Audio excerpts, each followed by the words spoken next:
in the West, we seem to have an extension of the separation of church and state that goes into matters of science and religion. What do you think is a reasonable approach as a scientist on the leading cutting edge of quantum physics to religion?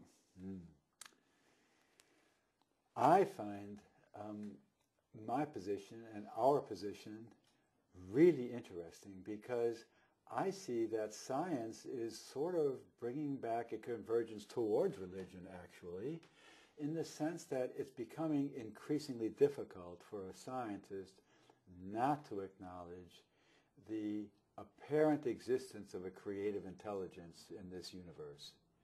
And I come to it from three separate arguments, actually, and any one of them, I think, is sufficient to persuade me as a scientist that the universe seems to be guided by such intelligence. So here are three arguments that I've encountered.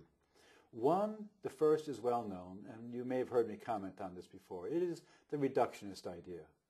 The idea that our universe seems to be created around 6 to 10, maybe 20 fundamental numbers that seem to have been plugged in.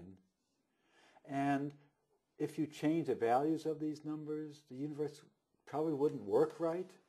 The numbers I'm talking about are things like the proton mass or the proton-electron mass ratio or the electron charge or Planck's constant of the quantum field, the gravitational constant of Newton, the speed of light.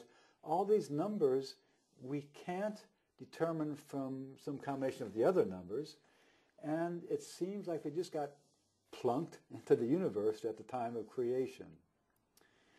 Now, the reason it's such a keen point is that we keep noticing that if one of these numbers were changed just a little bit, like 1%, well, then the time at which structure would have formed in the universe would have been too late for life to emerge, or something like that. In other words, it's really like the universe is fine-tuned for life to emerge. And so you have to ask yourself, what are the probabilities of this happening with such precision by accident? And those probabilities are so low that you really are forced to the conclusion that, geez, it sure looks like this is a fine-tuned universe by what we then call cosmic intelligence, to avoid some other words that have lots of other implications. So that's the first argument.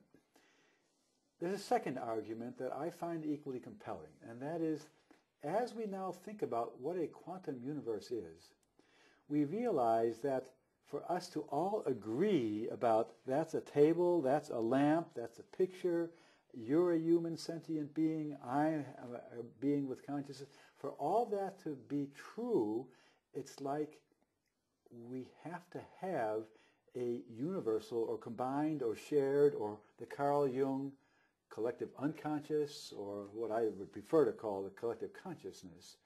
And then you have to ask yourself, well, what about the fact that what we notice is that for the Big Bang scenario to be true, there would have to be a time in the universe before there were any living creatures.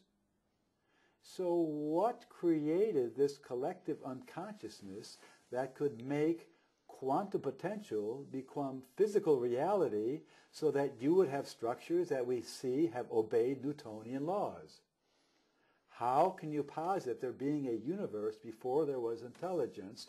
It's an argument for the existence of there being some cosmic intelligence.